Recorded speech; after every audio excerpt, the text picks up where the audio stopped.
allowed for the expansion of active players to 15.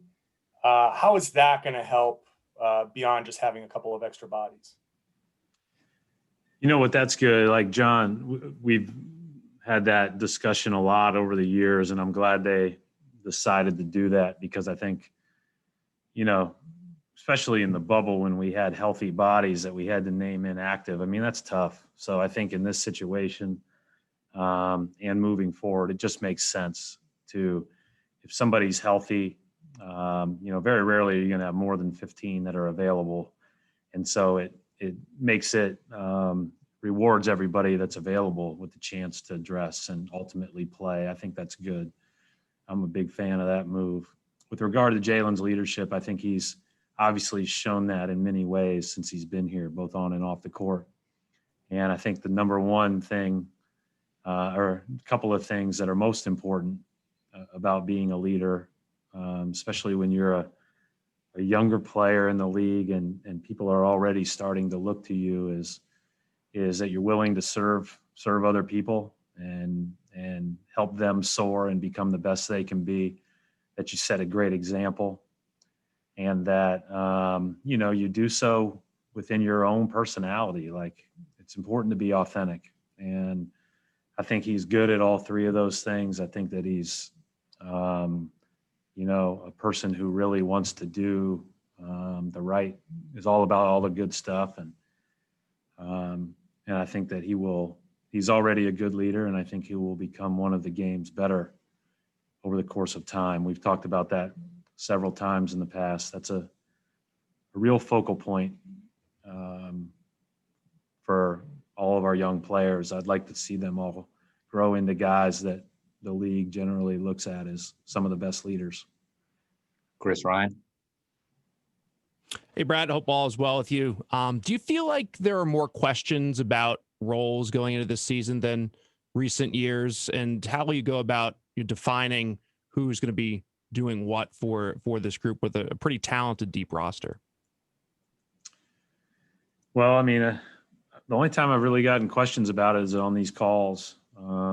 I think our guys know that we're in the process of figuring out who's going to play when with what groups and all those things. And there's going to be a little bit of, you're going to be playing a little bit of the back and forth until we're fully healthy. But I think, those things and conversations we'll sit down with them and have. When we define roles here, there's a certain amount of things that everyone has to do. Everybody has to take care of the ball. Everybody has to guard with great effort. Everybody has to, be committed to doing whatever they need to do to add value to winning. And for some guys, that means you get more opportunities as a scorer. For other guys, you got to set those guys up. And I just think, people figure out quickly what they're good at, and you can figure out quickly who can put the ball in the basket and who can do other things to help you win. And we'll have all those conversations. But those things are things that most of those guys already know. A lot of guys are just waiting to see what that means in terms of playing time. Adam Himmelsbach.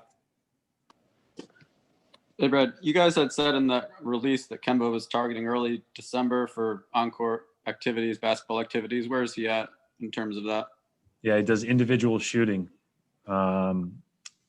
mostly spot shooting, a little bit of movement, but that's it. So nothing with the team, nothing in small groups, just one-on-one with a coach. Is there a sense on timeline on when that next phase will come in, or? I really haven't even asked. I mean, like you, I'm going to learn more in early January about like real timelines. I'm guessing that, like everything else, he'd probably progress to the next stage fairly quickly. Next stage might be like being involved in a 4-person group work where you're doing some simulated defensive drills or simulated offensive reads. Oftentimes not going full speed. Brian, Rob.